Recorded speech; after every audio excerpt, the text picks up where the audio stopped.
Well, the U.S. continues to beat the war drum against North Korea. Now, North Korea, as far as I can see, are just absolutely crazy.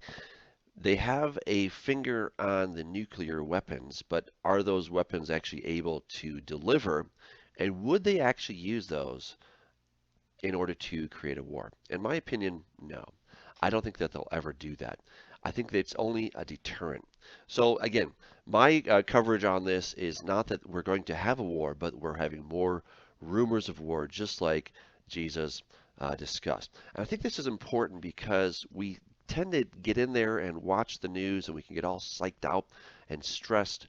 And nine times, probably 99 times out of 100, nothing ever happens. So let's just be careful. Let's be in prayer about this. Let's consider what's happening. Let's not be, of course, asleep, but we also need to be careful. And so, pivoting off that what the White House considers a successful U.S. missile strike in Syria, the Trump administration sent a not so subtle message Sunday to North Korea: don't risk being next. With growing signs that North Korea Pyongyang may be preparing a sixth nuclear test, a U.S. aircraft carrier strike force near Singapore was diverted north toward the Korean peninsula. President Donald Trump spoke to leaders in Tokyo and Seoul, and senior administration officials made pointed note of the full range of options available to counter threats to the United States or its allies.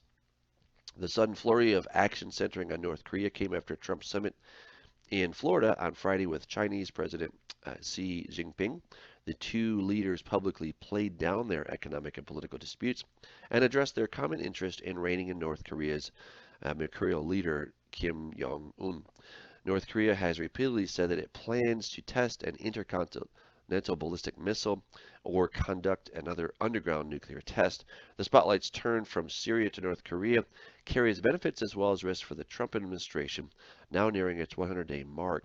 With the limited but decisive response to Syrian President Bashar Assad's alleged use of banned sarin nerve gas on Syrian civilians, Trump won praise from previously skeptical U.S. allies in Europe and some of his harshest critics at home.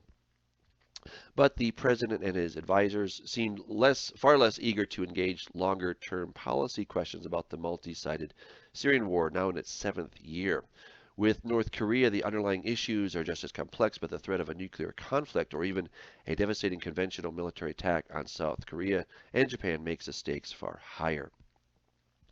Perhaps mindful of parallels that could be drawn over defiance of international norms, North Korea announced the U.S. missile strike on Syria as intolerable and reiterated its own right to self-defense.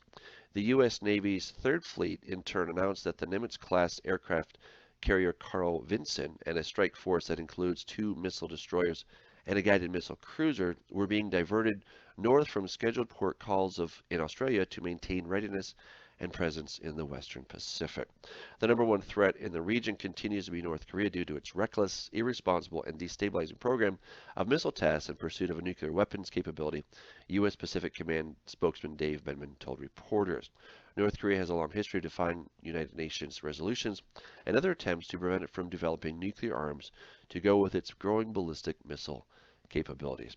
Well, you can check this out over at msn.com slash en/US News World, and I'll put the link there in the description there.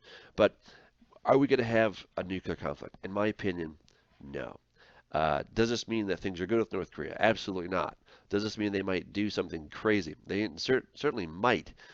But again, we just need to be careful as believers to not wig out on these things, but to know that everything is in God's hands, and that what we can do is, of course, pray. We can encourage, and we can pray for our president that he would make good and wise and godly decisions. Until next time, take care.